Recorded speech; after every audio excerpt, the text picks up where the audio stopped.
হিসাব করলে দেখা যায় যে প্রায় ১৯ জনের ভিতরে প্রতি ১৯ জনে একজন করে ক্যান্ডিডেট। তাহলে সেক্ষেত্রে কেন্দ্রে যদি ২৮ জন ক্যান্ডিডেট প্রার্থী হন এবং হলগুলোতে যদি ১৩ জন প্রার্থী হয়, এত জনের নাম কিন্তু মনে রাখা খুব কঠিন এবং ব্যালট নাম্বারও কিন্তু মনে রাখা খুবই কঠিন।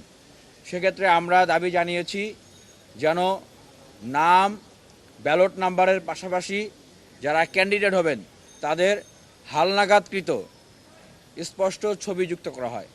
সেক্ষেত্রে আমরা এটাও বলতেছি যে যারা বিশেষ করে যারা নারী শিক্ষার্থী আছেন, হিজাব করেন, তারা যদি তাদের ছবি প্রকাশ করতে না চান, তারা যেভাবেই তাদের ছবি দেবেন সেভাবেই যেন লাগানো হয়।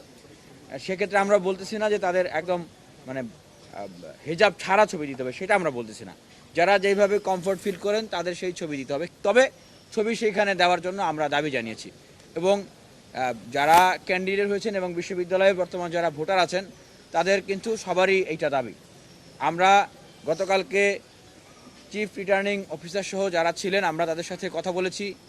আমরা আজকে লিখিতভাবে সেই দাবি জানাবো। আমরা মনে করি যে একটি স্বচ্ছ নির্বাচন এবং যারা ভোট দিবেন তাদের জন্য এই প্রক্রিয়াটা সহজ করার জন্য অবশ্যই এই ছবি যুক্ত করাটা অতীব প্রয়োজনীয়। আমাদের আজকে সংবাদ সম্মেলন করার কারণটা হচ্ছে আমরা বিশ্ববিদ্যালয়ের নির্বাচন কমিশনার সহ যারা চিফ রিটার্নিং অফিসার সহ যারা ছিলেন তাদেরকে আমরা সেই রকম আন্তরিক দেখি নাই। আমাদের কাছে কেন যেন মনে হচ্ছে যে ওনারা এইরকম সমস্যা যেগুলো খুব সহজেই সমাধান করা যায় এগুলোকে জিয়ে রেখে এক ধরনের আসলে মানে ক্যাচাল আসলে ওনারা জিয়ে রাখতেছেন। অনেক পত্রপত্রিকায় ধারাবাহিকভাবে দীর্ঘদিন থেকে প্রচারিত হয়ে আসছে, তারপরে গতকালকে হঠাৎ করে সেই পত্রিকায় আমার নামটা ভুল হয়ে গেল। এটা কিভাবে সম্ভব? যেমন উল্লেখ করে যদি বলি, যুগান্তর পত্রিকায় আমার নাম দেওয়া হয়েছে মোল্লা বিনিয়ামিন এবং বাংলা ভিশনেও ফটোকার্ড ছাড়া হয়েছে একই রকম নামে এবং চ্যানেল 24-এও ফটোকার্ড ছাড়া হয়েছে একই রকম নামে, ঢাকা পোস্টেও ফটোকার্ড ছাড়া হয়েছে একই রকম নামে। এবং মূলধারার এই মিডিয়াগুলোতে এরকম নাম আসার কারণে অনেকেই এই ধরনের নামই তারা প্রচার করছে। আসলে ডাকসুতে মোল্লা বিনিয়ামিন নামে ভিপি প্রার্থী কেউ নাই। 2019 সালে SM হলে যে হামলার ঘটনাটি ঘটে, ফরিদ নামে একজন শিক্ষার্থীকে রক্তাক্ত করা হয়, পরের দিন সেখানে আমি নিজে গিয়েছিলাম। আমি নিজে সাক্ষী দিচ্ছি আজকে ঢাকা বিশ্ববিদ্যালয় প্রশাসনের উদ্দেশ্যে, ঢাকা বিশ্ববিদ্যালয়ের শিক্ষার্থীদের উদ্দেশ্যে, সমগ্র বাংলাদেশের মানুষের উদ্দেশ্যে আমি নিজে একজন ভিকটিম হয়ে সাক্ষী দিচ্ছি এবং চ্যালেঞ্জ করছি যে সেদিন ডাকসুর তৎকালীন ভিপি নুরুল হক নূর এবং সমাজসেবা সম্পাদক আক্তার হোসেন সহ আমরা গিয়েছিলাম। বেনজির নামে আমাদের একজন নারী শিক্ষার্থীও ছিলেন, তাদের উপরে সেদিন সেখানে আক্রমণ করা হয়, ডিম মারা হয় এবং তাদের শরীরে বিভিন্ন জায়গায় মব তৈরি করে মবের ভিতর ঢুকিয়ে তাদেরকে কিলানো হয়, ঘুষানো হয়, মাথায় শরীরে পিঠে আঘাত করা হয়, লাথি দেওয়া হয় এবং এই নারী শিক্ষার্থীকে লাথি দিয়ে লাঞ্ছিত করা হয়।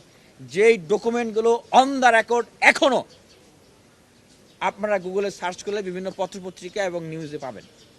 তাহলে এখন যদি নির্বাচন কমিশন বলে যে সেই ব্যক্তির নামে কোনো ধরনের অভিযোগ তারা পান নাই, এই কারণে উনি প্রার্থী হতে পারবেন, ওনার নামে কোনো বিচার হবে না, বিচার করার কোনো এভিডেন্স উইটনেস সাক্ষী তারা পান নাই, এইটা কি কোনো সত্য কথা?